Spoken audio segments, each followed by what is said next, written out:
की ज्याचा रंग नाही पाहिला, रूप नाही पाहिला, आकार नाही, उकार नाही, कोणी अवस्थेत आहे, कसा आहे हे आपण आजपर्यंत नजरेला पाहिलं नाही. मंदिरामध्ये जातो, एका दगडाची मूर्ती असते, त्या मूर्तीचं पूजन करतो, पण खरा परमेश्वर काय याचा अंत लागलाच नाही. एका वाक्यामध्ये म्हटलं आहे, अरे मन नाही भाव म्हणे देवा म्हणा पाव, देव आशाने भेटायचं नाही रे, आणि देव बाजारचा भाजीपाला नाही. त्या परमेश्वराला पाहण्याकरता खूप काही करावं लागेल, पण तरी पण तो सर्वांना दिसणार नाही. म्हणून काय म्हणतोय का, कसा आहे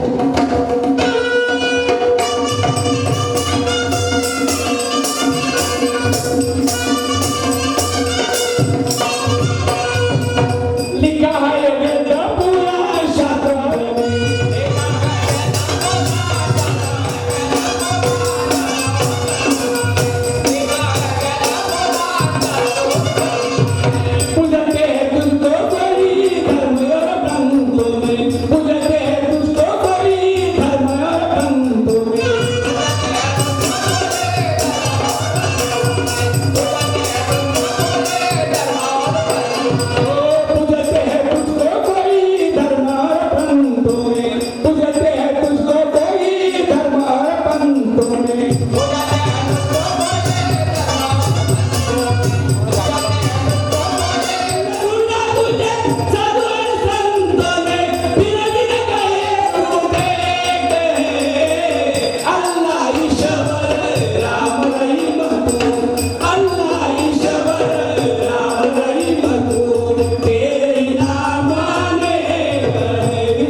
ग्रंथामध्ये शास्त्र पुराण ग्रंथ झाले, यामध्ये आणि धर्मामध्ये पंथामध्ये त्या परमेश्वराचे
आणि तुम्ही वेळोवेळी त्याच्यासाठी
कारण या संसाराच्या गाडीला चालवण्याकरता दोन चाकाची गरज आहे आणि त्याच्याशिवाय परिपूर्ण होऊ शकत नाही.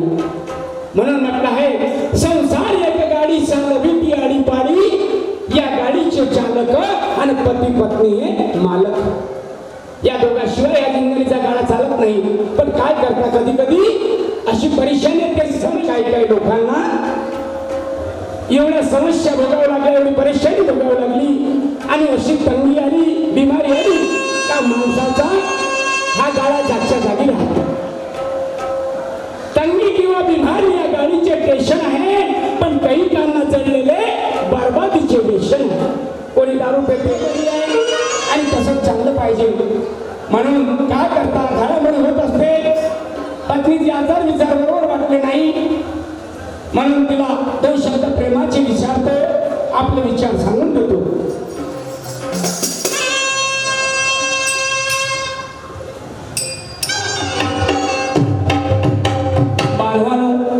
एक मंत्र नावं झाले परंतु पत्नी बोलत नाही आणि असं जरी जाऊन असलं या माणसाला राग येते.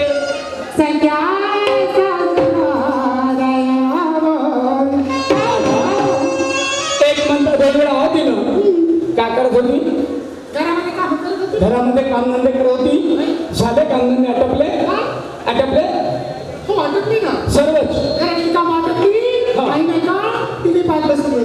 राधा मला असं विचारते कधी कधी लोकांचे संसार लोकांच्या जीवनाने पाहता आणि माणसाला विचार करावा लागते की काय हा प्रपंच काय संसार आहे. राधा आपण कास्तकार माणसं कास्तकार माणसाने यावं पण पाय ह्या कास्तकार माणसाच्या मागे आम्ही स्वर्ग पाय कसं झालं रोवणं लावून झालं आणि रात्रीपासून पाऊस चालू आहे तर 11 दिवस झाले आज. मग काय जीवन जगू आपण. मग यासाठी कास्तकारांनी काहीतरी जोडधंदा केलं पाहिजे. म्हणून आपण हे जरी कास्तकारी आज पिकन उद्या पिकन कारण हे 3 महिन्याच्या पहिलं पिकत नाही. मग पुरुष पोट भरण्यासाठी काहीतरी करावं लागेल ना. म्हणून राधा आपल्या घरी 2 गाई आहे 2 म्हशी आहे. म्हणून त्या गाई म्हशीचं दहन करतो मी. दया दुधाचे मान आहे घरामध्ये म्हणून घेऊन जाशील मुलं विकायला. मी काय म्हणते नेहमी दिवसात तो तुम्हाला येऊता हा बायको करायला सुट लागलं ओसाला की नेट लागते घ्या ते माठ हा बाजारला. वा रे बाबा बायको करायला सुख लागलं आणि पोसायला का भूक लागते. हे विचारे हा एकट्याचं नव्हे हे दोघं मिळून चालत जाते. हा संसाराचा गाळा आहे. बाईनं जरी केलं पण माणसाने केलं पाहिजे. माणसाने केलं तर बाईने करायला पाहिजे. नाही तर हे माहिती बोल होईल. मग मी काय म्हणतो ऐकशील काय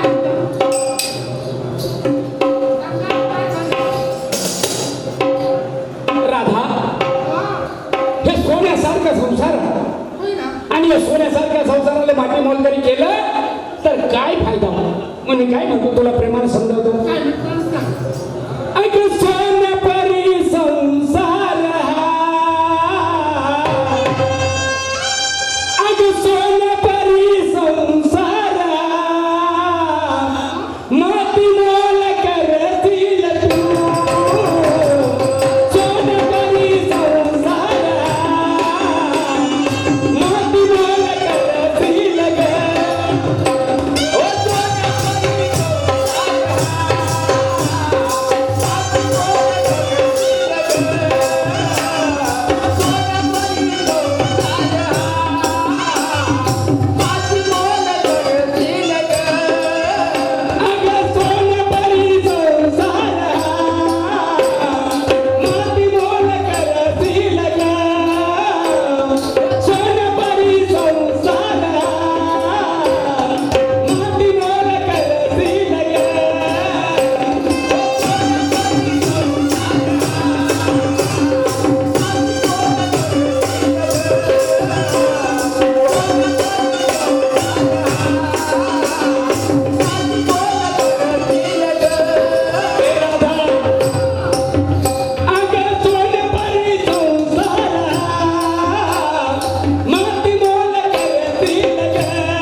तर त्या माणसानं त्या बाईच्यावर जायचं नाही. मग जोपर्यंत हा माणूस तंदुरुस्त आहे, हा माणूस चांगला आहे, ही बाई चांगली आहे, तोपर्यंत आपण एकामेकाचे राहायचं का? नाही ना. म्हणजे आपण दुःखामध्ये सुखामध्ये एकत्र राहिलं पाहिजे, एकामेकाचं सुख दुःख वाटून घेतलं पाहिजे. त्याला पती पत्नी म्हणावं लागेल. खरी गोष्ट आहे. पण काय हालत झाली राधा, हे जीवन कसं जगावं हे कठीण झालं होतं आणि सर्वांना कळलं. या कोरोनानं शिकवलं जीवन कसं जगायचं आहे. मग काय म्हणतोय,